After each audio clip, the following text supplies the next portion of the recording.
Doña Gloria, por favor, léame el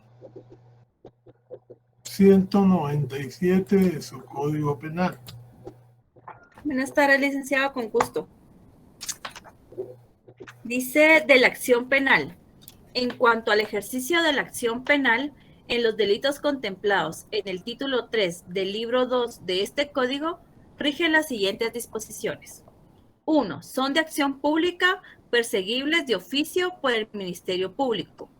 2. El perdón de la persona ofendida o de su representante legal no extingue la acción penal, la responsabilidad penal o la pena impuesta. 3. El ejercicio de la acción penal no se podrá suspender, interrumpir o hacer cesar. 4.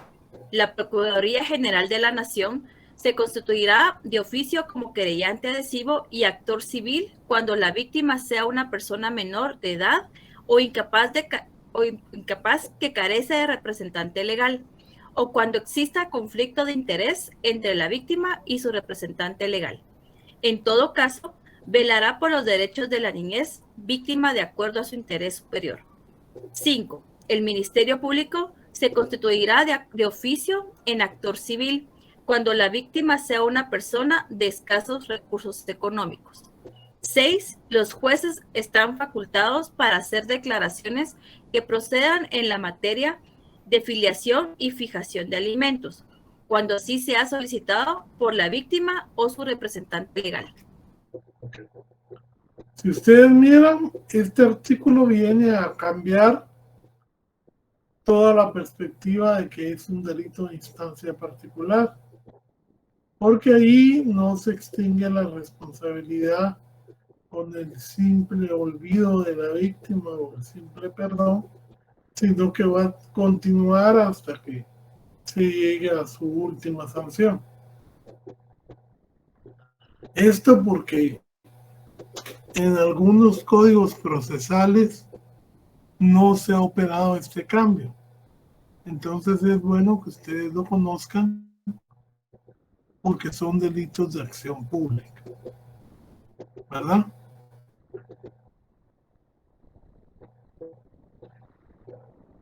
Esto es muy interesante, que es el artículo 198. Léanos también, Gloria, por favor. Muy bien, licenciado. Penas accesorias. A los responsables de los delitos a que se refiere el título 3 del libro 2 del Código Penal, se les impondrá además de las penas previstas en cada delito las siguientes. Número 1. Si el autor es persona extranjera, se le impondrá la pena de expulsión del territorio nacional, la que se ejecutará inmediatamente después que haya cumplido la pena principal. Número 2. Si el delito es cometido por una persona jurídica, además de las sanciones aplicables a los autores y cómplices, se ordenará la cancelación de la patente de comercio, así como la prohibición para ejercer actividades comerciales por un periodo equivalente al doble de la pena de prisión impuesta. Número 3. Si el autor comete el delito en abuso del ejercicio de su profesión, se le impondrá la inhabilitación especial de prohibición de ejercicio de su profesión o actividad por un periodo equivalente al doble de la pena de prisión impuesta. Número 4. Conjuntamente con la pena principal, se impondrá la inhabilitación especial cuando el hecho delictuoso se cometiere con abuso del ejercicio o infracción de los deberes inherentes a una profesión o actividad.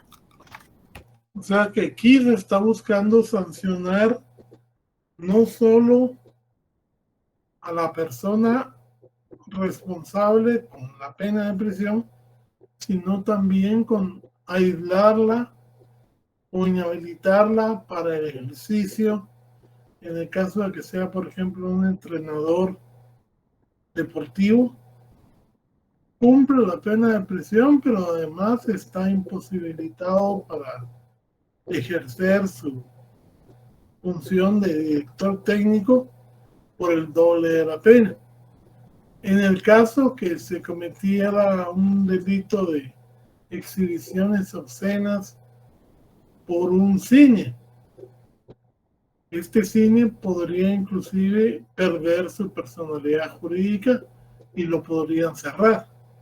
O sea, busca una protección más integral aplicando las penas accesorias. ¿Se recuerdan ustedes que en Guatemala hay dos sistemas de penas? Las penas principales y las penas accesorias.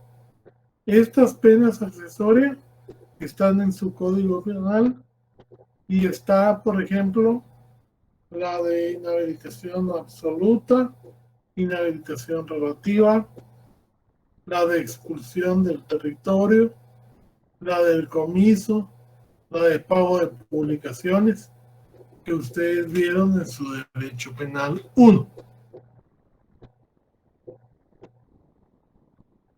Este es también una disposición cuestionable, que es el 199. A ver, don Edwin Rolando, ¿nos haría favor de leerlo usted? Gracias, licenciado. Buenas tardes. Compañeros, buenas tardes. Con mucho gusto, licenciado. Penas para los cómplices. Artículo 199. Los ascendientes, tutores, protutores, albaceas, maestros o cualesquiera otras personas que, con abuso de autoridad o de confianza, cooperen como cómplices a la perpetración de los delitos de violación, estupro, abusos deshonestos, rapto, corrupción de menores o delitos contra el pudor, serán sancionados con las penas que corresponden a los autores. Bueno, fíjense que este delito,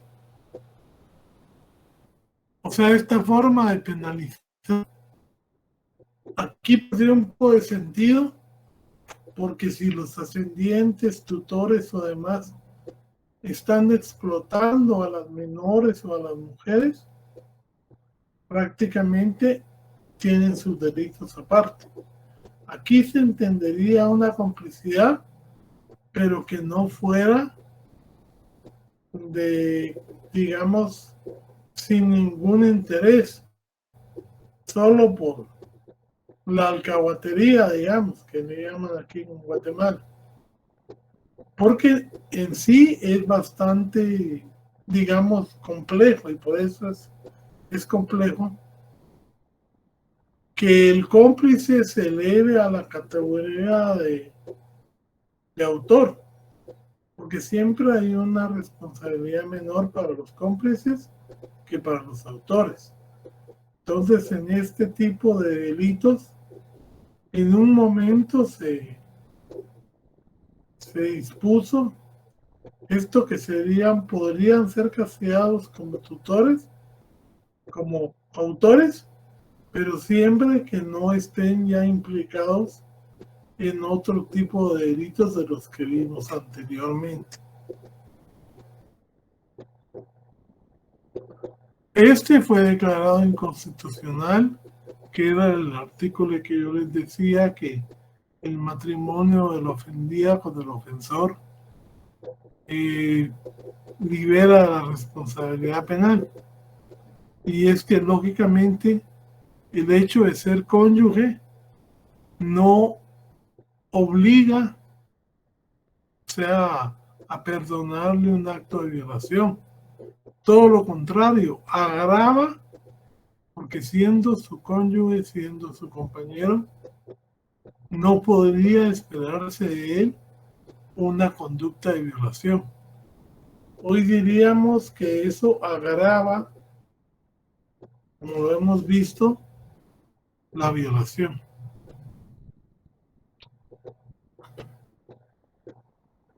Bueno, ¿dudas, preguntas?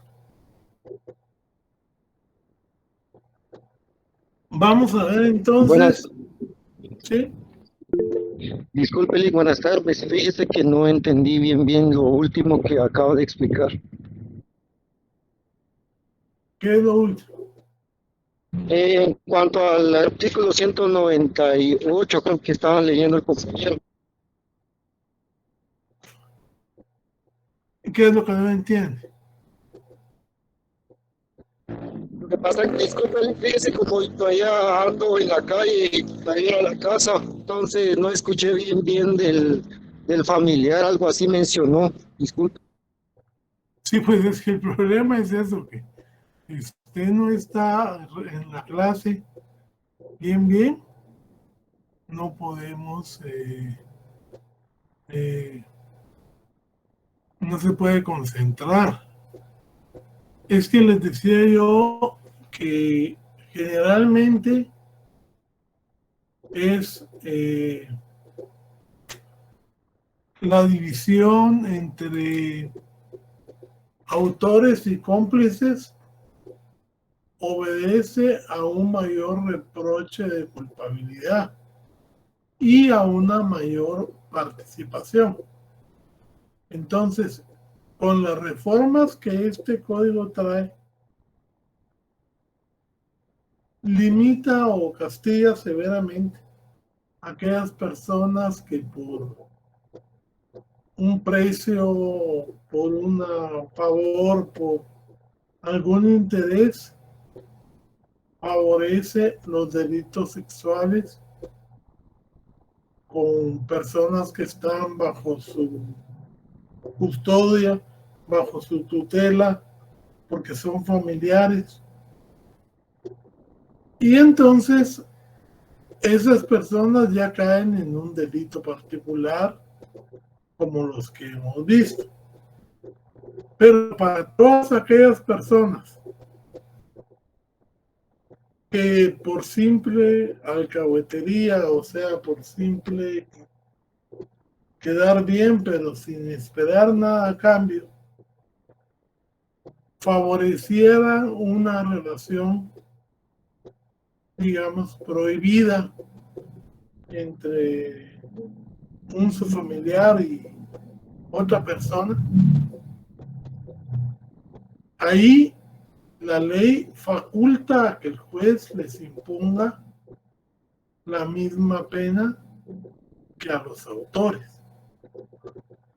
O sea, es una excepción al principio de diferencia sobre la culpabilidad entre autoría y complicidad, porque ustedes saben que los cómplices se sancionan con 1/3 de la pena menos. En cambio aquí no, aquí dice que si esa persona participa siendo familiar o teniendo una especial vinculación, recibirá la misma pena que el delito que cometió el sujeto principal. Y por eso les decía yo que la buena, digamos, lo bueno que aporta esta reforma es que ya contempla varios actos como delito y los agrava por el parentesco. Y lo malo, para mí que sigue siendo mal, es que deja esta puerta abierta para que otras personas, porque es realmente una puerta abierta, puedan ser imputadas como cómplices y reciban la misma pena que el autor. Eso es lo que les estaba explicando. Licenciado, Escuchado, licenciada, muy amable.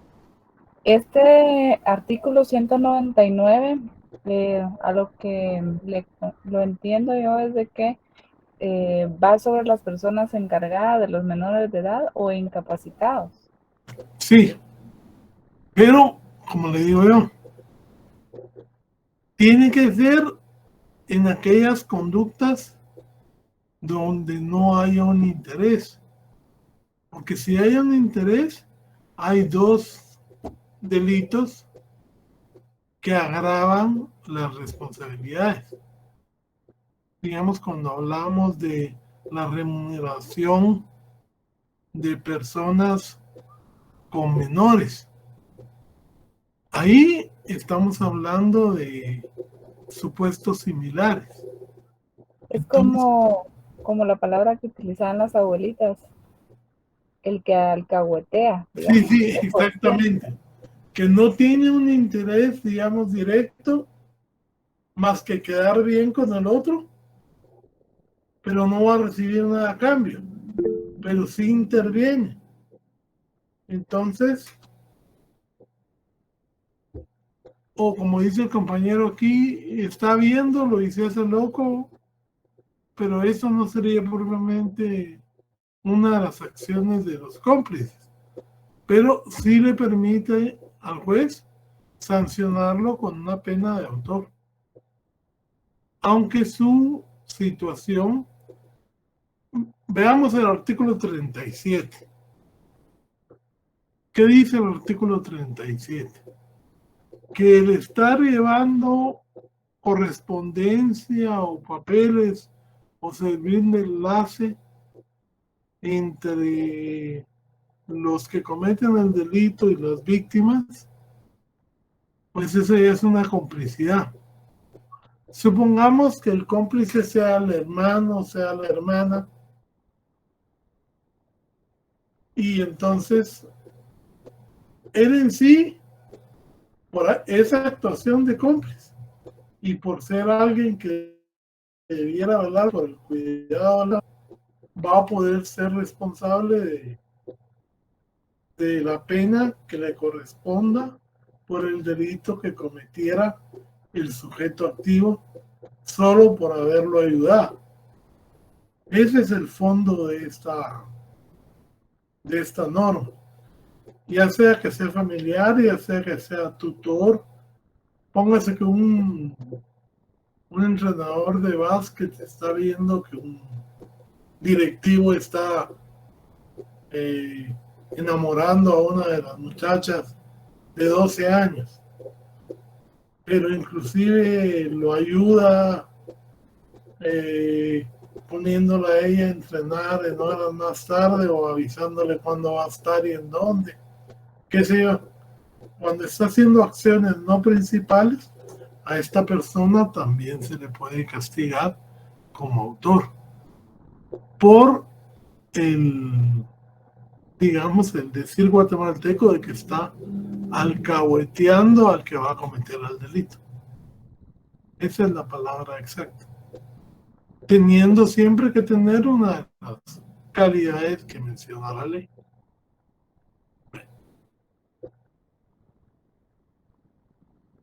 Vamos a hablar ahora del cuarto bien jurídico, que son los delitos contra la libertad y la seguridad de la persona.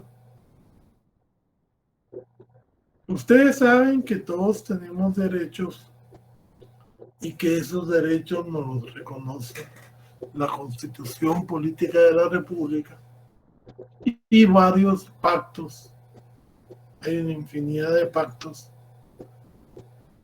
de derechos humanos que Guatemala ya firmó, suscribió e inclusive ya están, según el bloque de constitucionalidad reconocido por la Corte de Constitucionalidad, ya tienen un ámbito de aplicación y un ámbito de validez al nivel de las normas constitucionales. Entonces,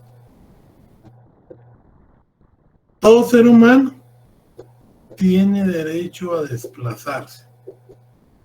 Inclusive, se ha alegado últimamente que las mismas fronteras de los países ya no hay que verlas como se veían antes. Y por eso es que usted mira las migraciones masivas, las caravanas de migración, porque la gente tiene derecho a buscar su mejor condición de vida o a huir de donde se siente en peligro. Ahorita Ucrania, por ejemplo, ha tenido una migración masiva porque están en guerra y lógicamente está en riesgo su vida.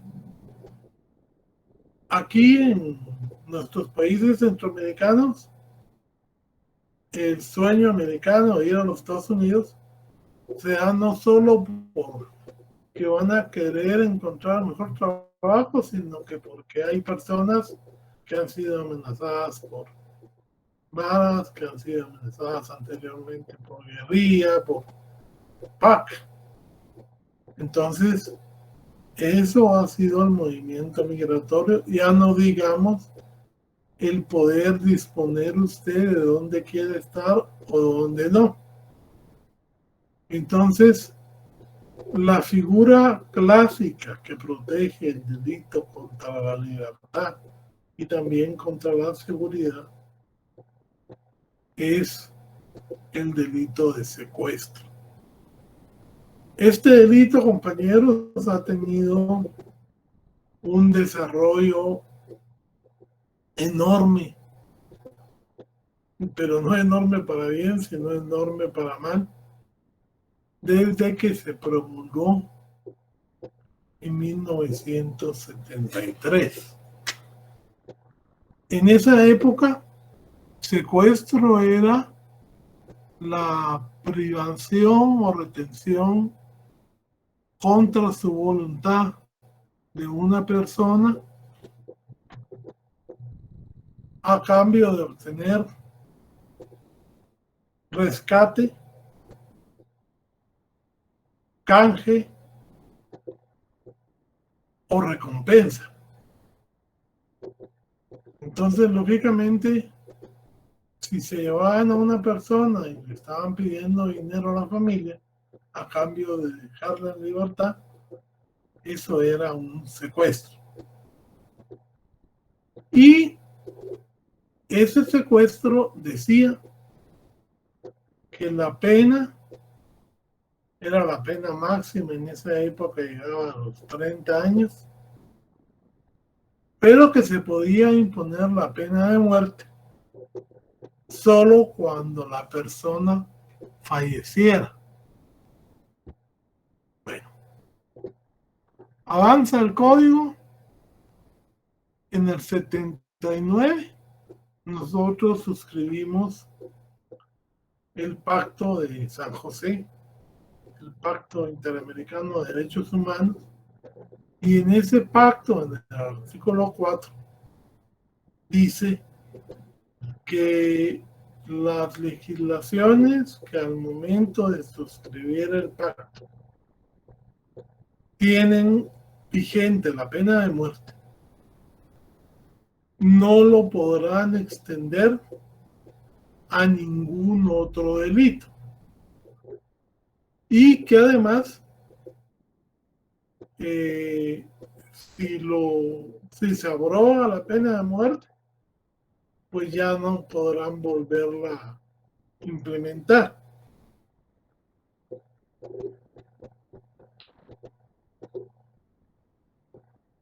Y no había avanzado las dispositivas, ¿no? O sea, diapositivas, porque no estaba viendo la ley, sino que les estaba contando un poco de la historia de este delito que ha sido tan debatido y problemático. Entonces, posteriormente, hubo una reforma que amplió la pena de muerte. Entonces ya no era solo para cuando la persona moría, sino que quitaron que la persona muriera, y para agravar la pena del delito pusieron cuando la persona resultara con lesiones leves o gravísimas, cuando la persona hubiera tenido un daño psicológico, cuando fue de menor de determinada edad. Y con esto prácticamente derogaron el que estaba vigente y lo ampliaron en 3 supuestos más. Esto, lógicamente, muchos defensores lo impugnaron porque decían que entonces se estaba violando el Pacto de San José, porque sí era el mismo delito de secuestro, pero eran otros supuestos. Y entonces Guatemala hizo una consulta a la Corte Interamericana Y la Corte le respondió efectivamente que cuando se hablaba de no ampliar la pena de muerte, no era, digamos, que, es decir, que implicaba que no se tuvieran más supuestos para aplicarlo. O sea, si estaba solo por la muerte de una persona, eso no se podía modificar, no se podía aumentar la pena a otros supuestos. Y como Guatemala quitó el supuesto de cuando muriera, pero aumentó 3, esa reforma era inconvencional porque estaba violando un supuesto del Pacto de San José, artículo 4. Posteriormente a esto, ya en tiempos de la CICIG, posteriormente pusieron la pena de muerte automática a los autores intelectuales, materiales de un delito de secuestro. La pena era una pena fija de muerte. Y a las que no se le pudiera, digamos, poner pena de muerte, por ejemplo, a las mujeres, se le pondría la máxima de la pena, que ya para ese entonces eran 50 años, a partir de la reforma del 96, y no gozarían de ningún beneficio carcelario. A los cómplices encubridores se les iba a poner una pena, pues, de 30 años, de 40 años. Entonces, ahora sí leamos, por favor, doña Lidia Amarilis. Sí, dígame, licenciado. El artículo 201. Con mucho gusto. Permítame.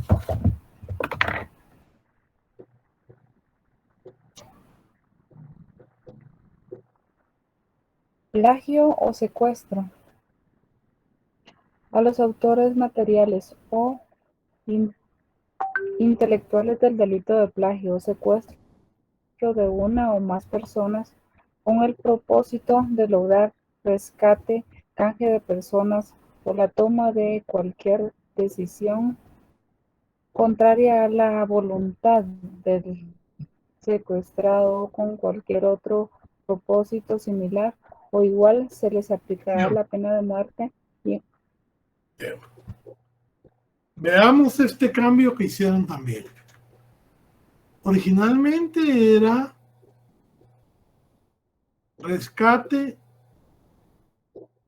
o canje, pero ahorita le agregaron o la toma de cualquier decisión contraria a la voluntad del secuestrado o con cualquier otro propósito similar o igual. ¿Qué principio se está violando aquí con esta última frase, este último supuesto?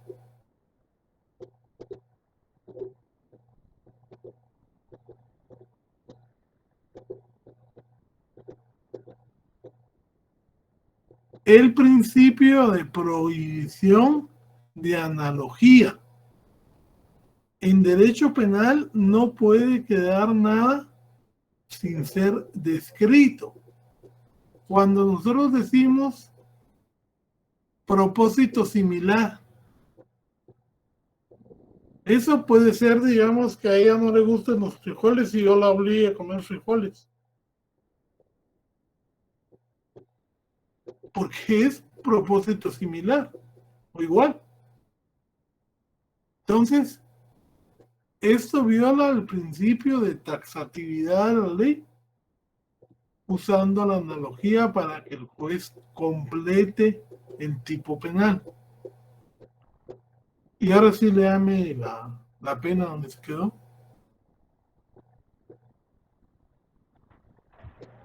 Se les aplicará la pena de muerte y cuando ésta no pueda ser impuesta, se aplicará prisión de 25 a 50 años. En este caso, no se apreciará ninguna circunstancia atenuante. Okay. Fíjense, pues, estamos hablando de que los autores materiales o intelectuales tienen pena de muerte fija. Y los demás, cuando no se pueda aplicar la pena de muerte porque son mayores de 60 años o porque son mujeres, entonces se les aplicará la pena de 25 a 50 años y no se puede aplicar ninguna circunstancia atenuante, lo cual es doblemente represivo. Después, ahorita esta frase fue declarada inconstitucional por el recurso de la Corte de Constitucionalidad en el 2007. Sígueme leyendo, por favor.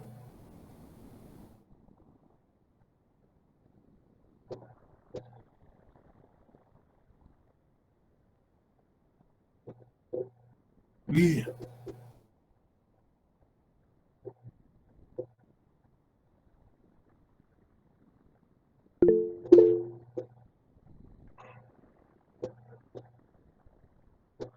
A ver, Lilian, ¿qué pasó? ¿Cuál es su duda? Perdón, No, yo solo le iba a decir si le leía lo que había dejado pendiente Lidia, pero ahí está. según yo estaba leyendo, pero todavía he quitado el micrófono, licenciada. Ah, bueno. Perdón. Al próximo. Sí, Los dígame. cómplices o encubridores serán sancionados con pena de 20 a 40 años de prisión. Okay. A quienes sean condenados. Es que me interesa ir interrumpiendo. Okay. ¿Quiénes son responsables según lo que dice el artículo 35 del Código Penal? Leamos el 35 del Código Penal.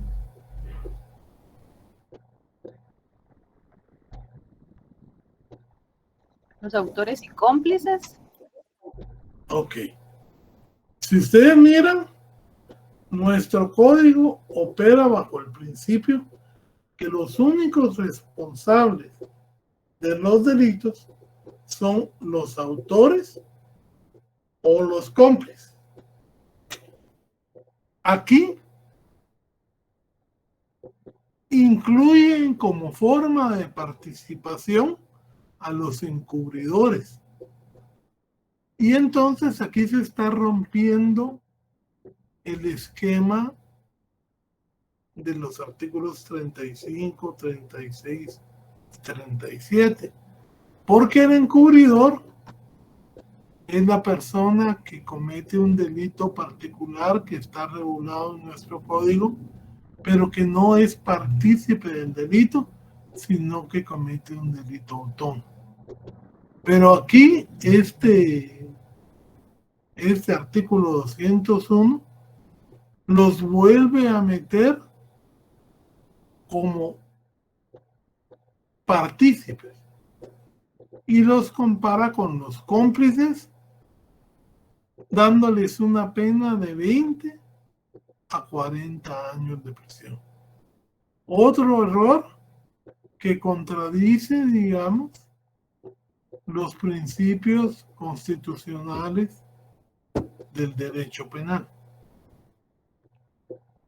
Sigamos, Lidia. A quienes sean condenados a prisión por el delito de plagio o secuestro, no podrán concedérseles rebajas de pena por ninguna causa. Fíjense que esto fue declarado también inconstitucional por la CC, porque obviamente, ¿cuál es la finalidad del derecho penal y de las penas según el artículo 19 de nuestra Carta Magna?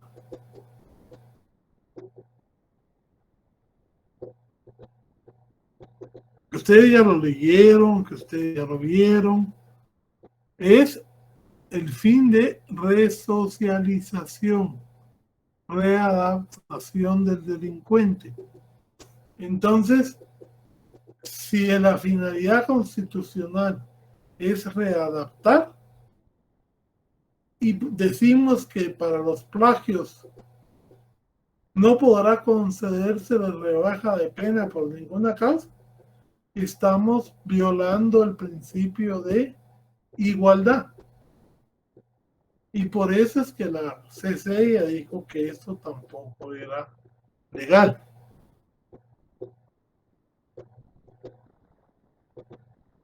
Sigamos leyendo el siguiente párrafo. Esta es una reforma, antes de que lean, esta es una reforma que hizo la CICIG. Su principal ponente fue la CICIG en Guatemala. Pero ya les voy a explicar yo por qué. Leamos. Igualmente incurrirán en la comisión de este delito quien amenazare de manera inminente o privare de su libertad a otra persona en contra de su voluntad, independientemente del tiempo que dure dicha privación, o la privare de sus derechos de locomoción con riesgo para la vida o bienes del mismo, con peligro de causar daño físico, psíquico, material, en cualquier forma y medios, serán sancionados con prisión de 20 a 40 años y multa de 50,000 a 100,000 quetzales. Entonces, vemos algo. Aquí el delito de secuestro, que era un delito clásico de resultado, porque al privar de la libertad a una persona, inmediatamente había un resultado que era su privación de libertad, y entonces estaba catalogado típicamente como es un delito de resultado. Pero con este párrafo al que le agregó la CICIG, es un delito que puede ser también considerado como delito de peligro, porque dice igualmente incurrirá en la comisión de este delito quien amenazare de manera inminente, y al decir amenazar ya es peligro, no resultado, o privar de su libertad a otra persona independientemente del tiempo que dure dicha privación. Y les voy a contar también el caso que provocó esto. Un joven que era líder de una clica de mareros quería irse a vivir con la novia, menor de edad. Pero la novia, lógicamente a los papás no les parecía la idea. Y entonces, aunque ella estaba enamorada de él, los papás no la dejaban salir si no iba acompañada de un familiar y un seguridad. Pero ellos, no me pregunten cómo, se pusieron de acuerdo y él sabía que iba a estar en tal centro comercial a tal hora. Y entonces planeó llevarse. Y la patoja se le zafó a la mamá, se juntó con él y se fueron en una moto. Pero a las 2 cuadras, como ya los estaban persiguiendo los familiares, se chocaron y entonces la policía intervino, lo llevó al juez y entonces vino el juez y dijo que como no habían pedido rescate, ni habían pedido canje porque era la versión anterior, entonces no podía ser secuestro. Y le dictó prisión al muchacho, máxime cuando ella le dijo que los dos estaban enamorados y que se querían casar. Entonces vino este personaje y le pusieron el delito de detención ilegal que vamos a ver posteriormente. Entonces, para evitar que les pasara esto, promovieron esta reforma. Y entonces ahora, pongamos que toman la facultad y no lo dejan salir a uno. Eso puede ser secuestro. Si trabajadores de maquila, para exigir el pago de sus prestaciones, no dejan salir a los coreanos de la fábrica, puede ser secuestro. Si a usted no lo dejan trasladarse y por el mismo tráfico no puede retroceder, también podría calificarse esto de secuestro. Con el agravante de que estaría también la posibilidad de la pena de muerte fija. Entonces, la otra parte del delito que modificó la CICIG es el último párrafo que dice, por favor, Lidia. Este delito se considera consumado cuando la persona sea privada de su libertad individual o se ponga en riesgo o en peligro inminente la misma o se encuentre sometida a la voluntad de los sujetos que la han aprehendido o capturado o sometido ilegal o ilegítimamente por cualquier medio o forma, y en ningún caso se apreciará ninguna circunstancia atenuante. Ok.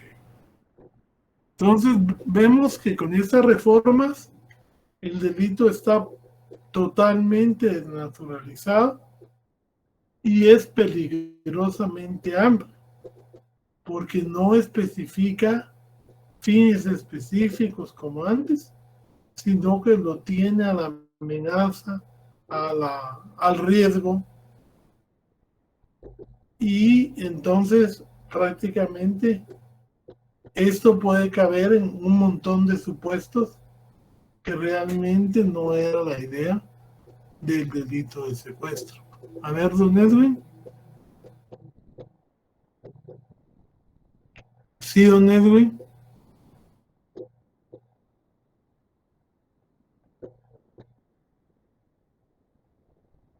Ha levantado la mano,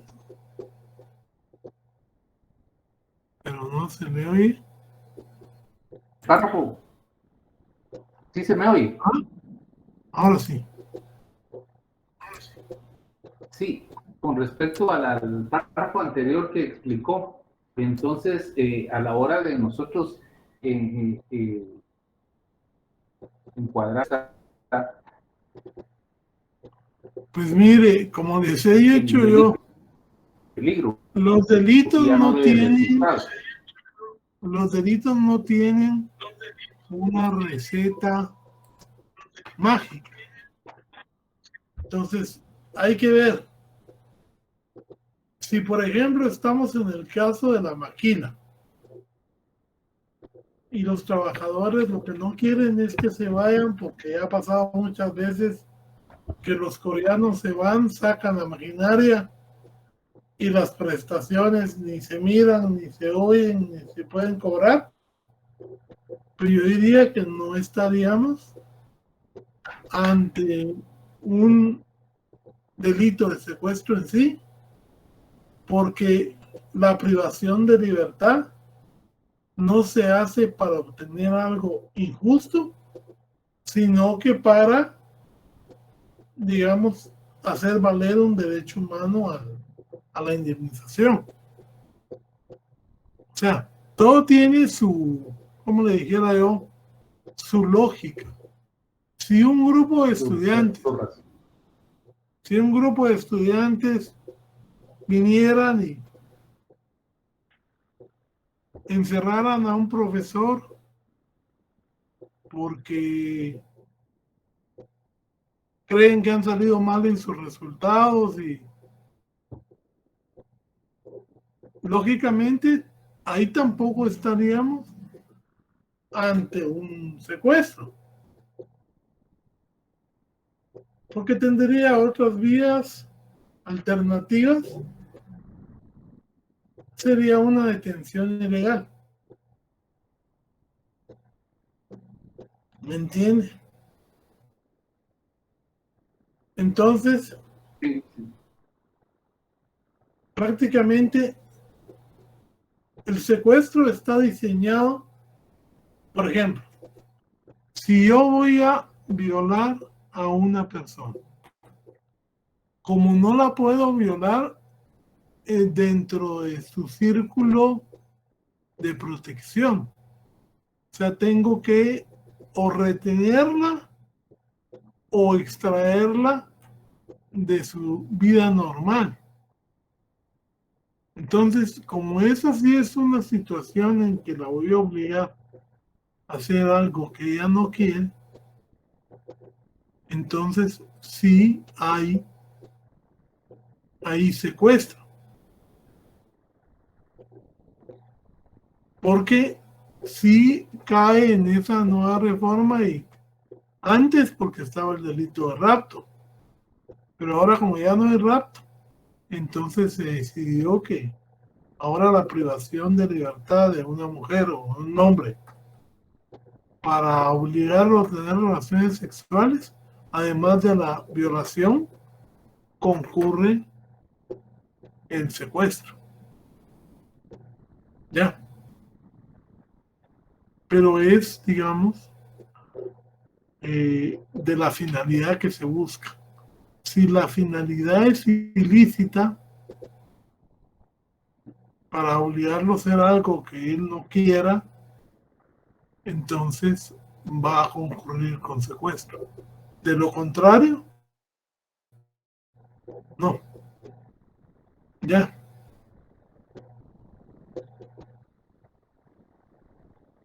sí, licenciado, gracias. Muy amable. Ve.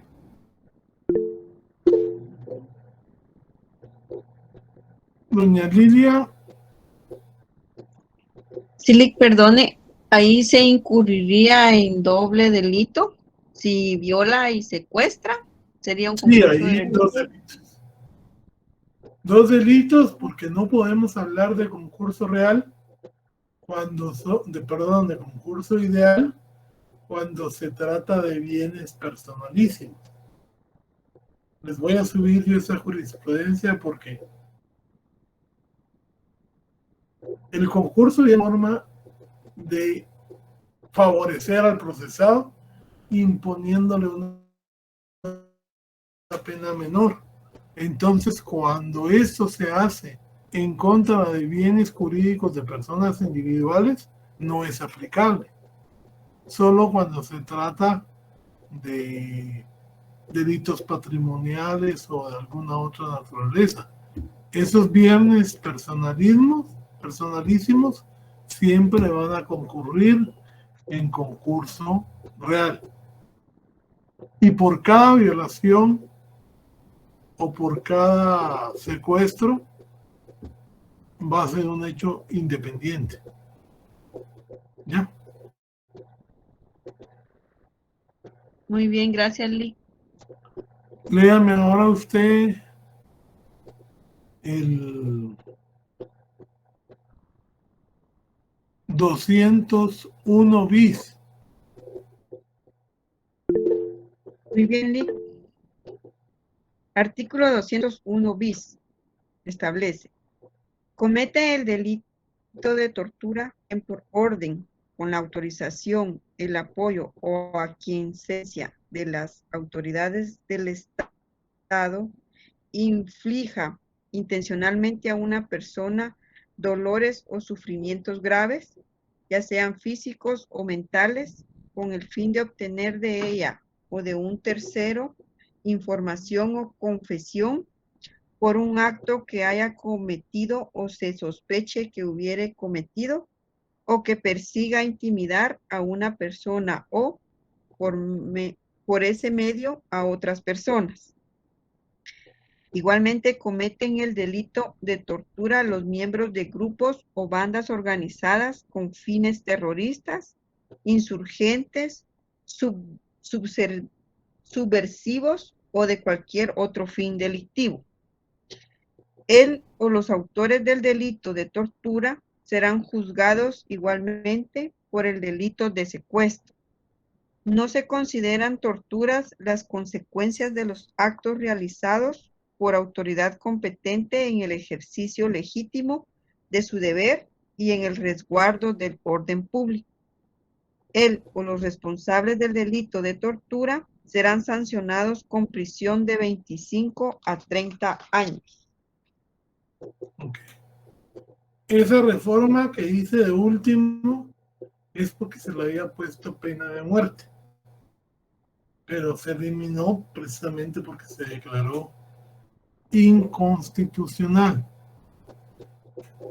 A ver, don Enrique García, usted tiene la mano levantada contra relación al delito anterior. No, solo no me quedó muy claro, licenciado, en el caso de la persona del que va en moto, el que se lleva a la muchacha, y que hay un consentimiento entre los dos, o sea, ahí es el delito que dijo que es detención ilegal. Sí. Porque hay consenso entre los dos. No solo por eso, sino que porque la señora había dicho que él se la llevó a la fuerza. Primero, que no se la llevó a la fuerza. Y segundo, que era para extorsionarlas, para pedirle rescate. Entonces la CICIG estaba pidiendo, porque era una persona de mucho dinero, que lo procesaran por secuestro.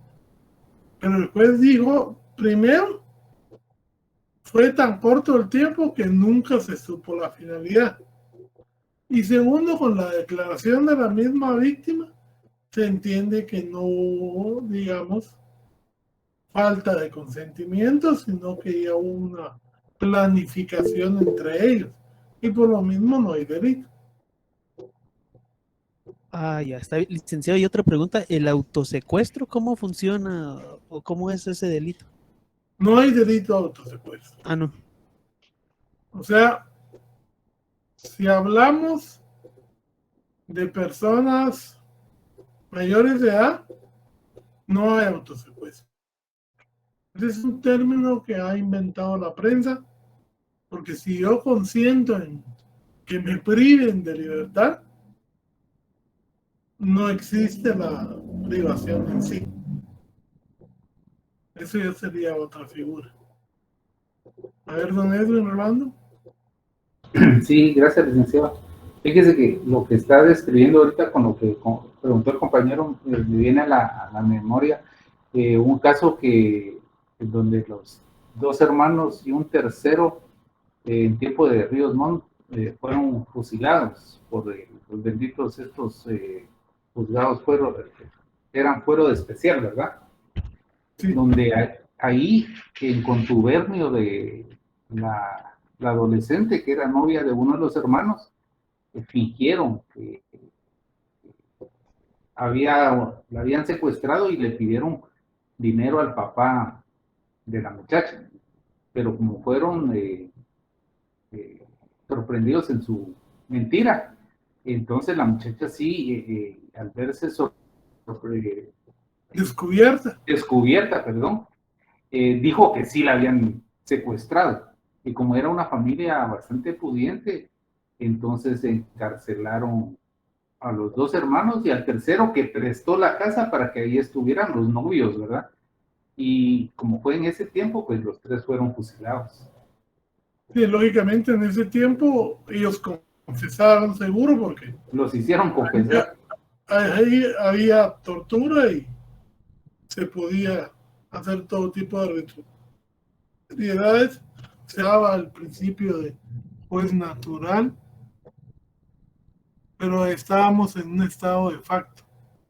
no estábamos en un estado constitucional de derecho. Así es. Bueno, miren pues, este delito de tortura yo quiero contarles que al igual del que viene, que son desapariciones forzadas, son delitos que son los que se cometen por el Estado. Es decir, hay un grupo de delitos que los estados o las personas que están detentando el poder en el Estado, óigase Gaddafi, óigase, ¿cómo se llamaba aquel señor en Irak? Saddam Hussein. Sí, Saddam Hussein, óigase, aquí las dictaduras de Ríos Montt, las dictaduras de Nicaragua, de los Somoza, todos estos delitos, incluyendo el de ejecución extrajudicial, son delitos que se cometen del Estado contra los civiles. Y se supone que pueden actuar también grupos paramilitares o paralelos que apoyan al gobierno. Entonces, todos estos, tortura, ejecución extrajudicial, desaparición forzosa, genocidio, violación de deberes contra la humanidad, son delitos, pero que nada, imprescriptibles. Es decir, estos delitos no tienen prescripción. Los puede juzgar cualquier país donde se encuentre el responsable porque opera el principio de universalidad. Y, lógicamente, no son delitos que se puedan apreciar porque ya europeo apreciarlos. Entonces, como se han reconocido en convenciones internacionales, Guatemala desarrolla y crea un delito para contener los mismos, pero se deriva de una obligación de una convención internacional. Por eso yo no me acuerdo si les subí la convención de extrajudicial. Hoy les subí ya la de desaparición forzada y les voy a subir la de la tortura, porque son convenciones internacionales y ustedes van a leer que a veces aquí en Guatemala buscamos cumplir en parte, pero dejar una puerta abierta para otra. O sea, el fin de la tortura es causar sufrimiento, ya sea a una persona para que ésta confiese su delito, o a una que ella conozca y que le importe, como la familia o un hijo, para que igualmente ya sería una tortura psicológica, confiese, para que dé nombres y todo lo demás. O también se hace para mandar un mensaje a los que componen amigos o estructura política o ideológica de estos. Eso se usó mucho aquí en Guatemala en el conflicto armado interno. Secuestraban sindicalistas, secuestraban estudiantes y aparecían torturados, sin dientes, sin uñas, en total crimen atroz. Pero ¿cuál era el mensaje? El que se mete en estos días puede terminar así. Y realmente se dio mucho.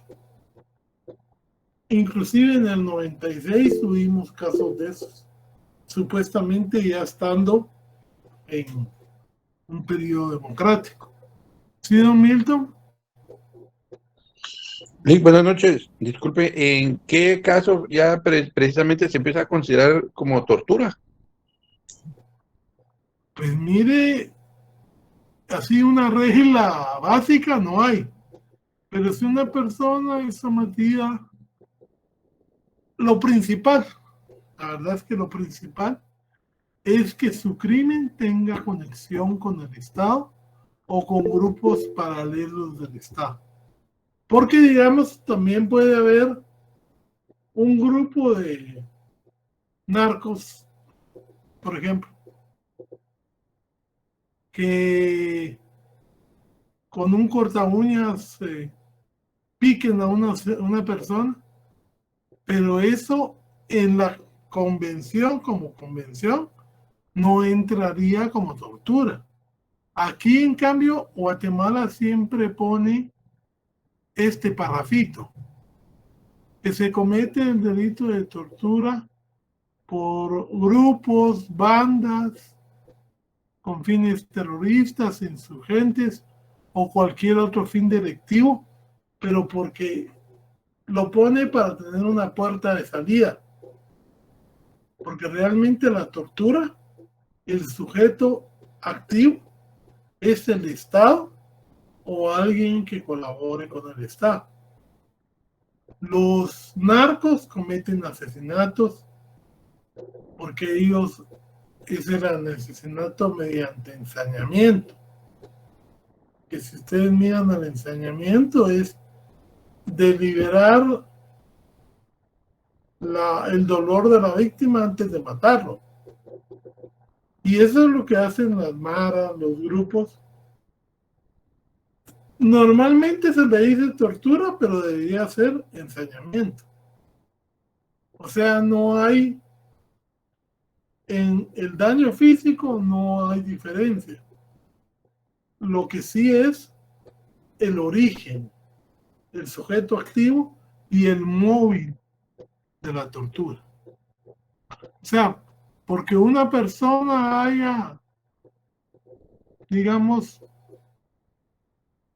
delatado a otra, los sapos no entrarían dentro de este delito, porque eso solo lo puede cometer el Estado. Ahora, si sí lo cometió el Estado, pues ya es otra cosa. Pero aquí lo importante es la figura institucional.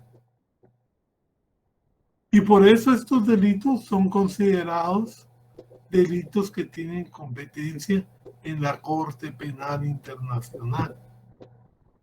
Ya. Entonces, este es un delito muy especial. Y ahí van a leerlo ustedes en los materiales que yo les pueda subir. Hoy les subí uno sobre la desaparición forzada, muy interesante, que les aconsejo que lo lean. Don Enrique García.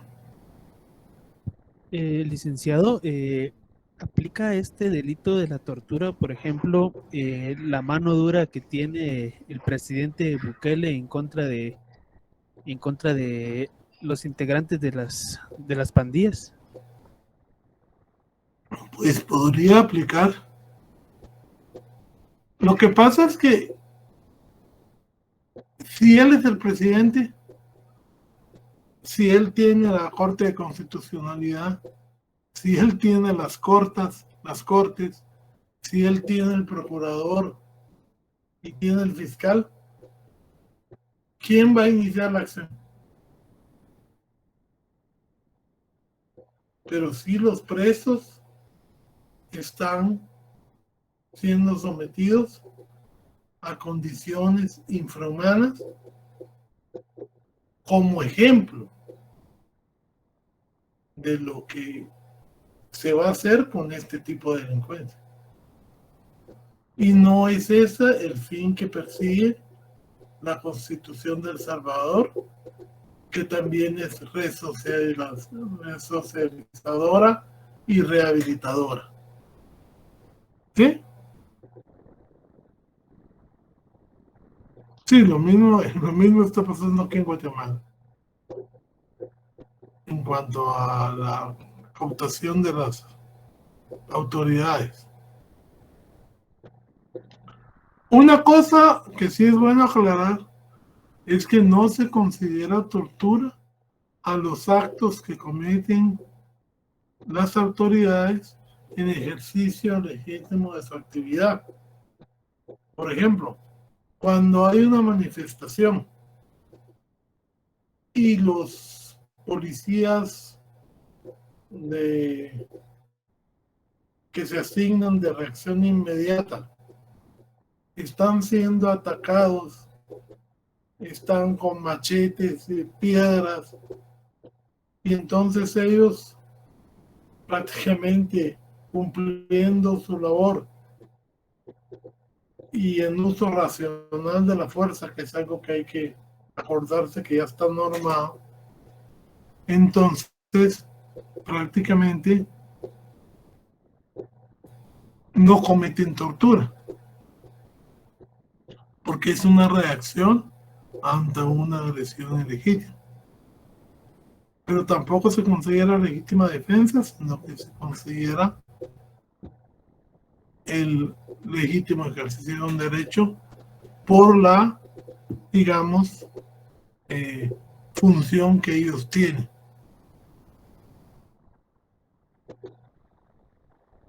Y finalmente vamos a leer la desaparición forzada. Hay algo, un elemento común entre todos los delitos que atentan contra la libertad, es que el delito inicia cuando la persona es privada de libertad. Pongamos,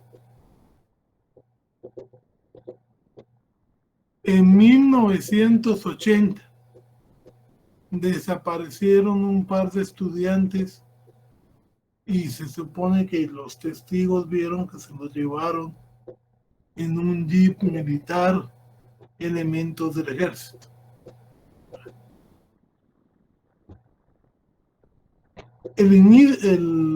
La privación de la libertad, en este caso la desaparición forzada, inicia en el 80. Pero aparecen los cadáveres o son identificados los cadáveres en el 2022.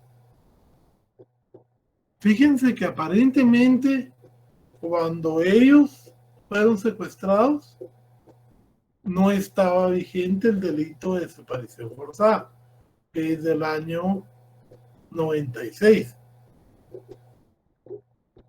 Pero como aparecieron hasta el 2022, sí se puede aplicar, porque esos delitos se les conoce con el nombre de delitos permanentes. Es decir, que se extiende su efecto desde que se priva de la libertad hasta que se tienen noticias de si aparece vivo o aparece muerto, hasta que se comprueba cómo es que aparecieron las personas. Y por eso es que nunca se ha podido declarar, digamos, un vicio de irretroactividad de la ley penal, porque ya dijo, y lo aclaró la Corte Constitucional y lo aclaró la Corte Interamericana, que esos delitos son permanentes. Se extienden en el tiempo desde que se privó de la libertad hasta que aparecen las personas. Leamos, por favor, don Milton, el 201 ter.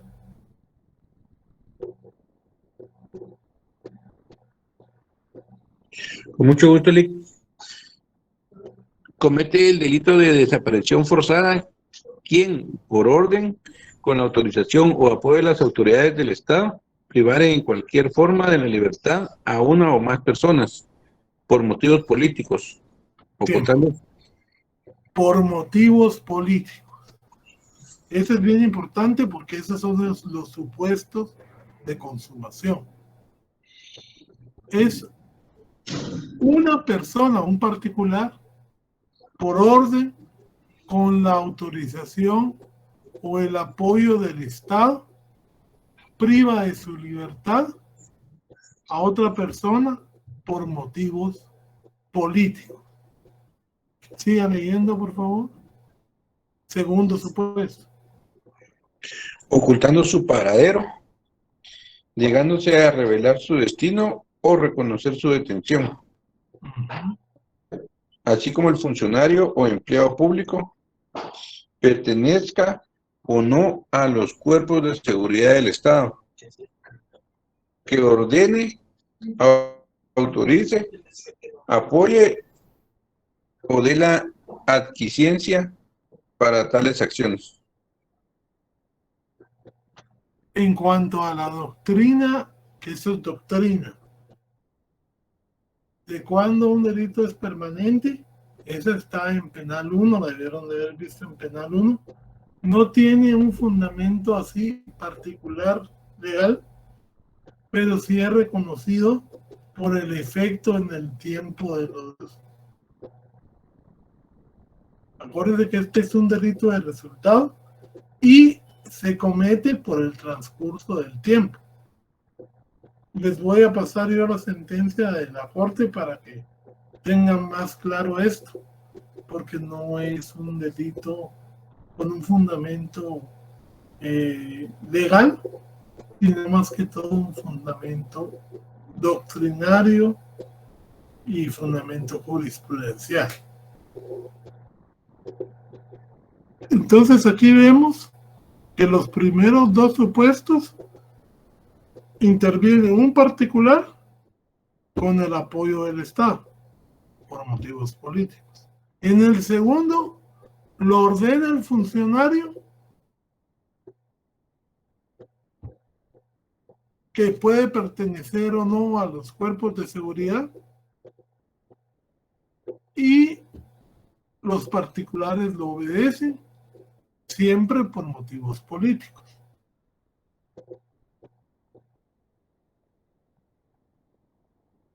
Continuemos, don Milton. Constituye delito de desaparición forzada la privación de la libertad de una o más personas, aunque no medie móvil político, cuando se cometen por elementos de los cuerpos de seguridad del Estado estando en ejercicio de su cargo. Ok. Cuando estudien, Fíjense, pues, cuando los... ¿Quiénes son las fuerzas de seguridad del Estado? Policía, Las ejército. distintas clases de policía El ejército. y el ejército. Las policías municipales no son fuerzas de seguridad del Estado. Las empresas privadas no son fuerzas de seguridad. Las fuerzas de seguridad del Estado, las distintas clases de policías y los miembros de los distintos cuerpos del ejército. Entonces, cuando ellos están en ejercicio de su cargo y desaparecen a personas, el delito que cometen es desaparición forzada. Dentro de los casos en que Guatemala fue condenada, está la patrulla 611. Es decir, es un caso en que Guatemala fue condenada porque unos policías secuestraron a unos niños de la calle, se los llevaron y estos aparecieron muertos al otro día en un terreno baldío. Como eran policías, estaban en su horario de trabajo y realizaron esa acción, aquí en Guatemala los condenaron por secuestro. Pero en Naciones Unidas, en la Corte Interamericana, se les cambió el delito por desaparición forzada. ¿Ya? Les voy a apuntar el fallo también porque eso es muy interesante para que lo lean. Dice, aquí mire, aquí lo que le decía, aquí la convención de una vez incorporó, el delito se considera permanente en tanto no se libera a la víctima. Esto es, en el secuestro no está, pero aquí sí está. El secuestro también es permanente y entonces el delito se considera permanente en tanto no se libere a la víctima. La pena es de 25 a 40 años y la parte que está en rojo era cuando se ponía la pena de muerte, pero también ya fue declarado inconstitucional por la CC. Entonces, compañeros, yo les voy a suplicar, yo voy a tomarme la molestia de que ustedes tengan las convenciones, pero me interesa que las lean, porque esto podría ser el segundo trabajo de tarea para la zona de derecho penal. Una comprobación de lectura de las convenciones internacionales que yo les suba y las diferencias que puedan existir entre lo que dice la convención y lo que dice la legislación matemática. Así que por favor, estudiemos, hagamos los análisis típicos y de verdad tienen que reforzar mucho su derecho penal 1. Yo ahí he visto que están demasiado pasados por noche, porque no se acuerdan, si se los explicaron, no se acuerdan, y sería más penoso que no se los hayan explicado. Pero tienen que leer, tienen que estudiar cualquier libro de derecho penal, decir, en el último caso, yo les recomiendo el mío por ser un libro de Pepe y Polita para estudiantes.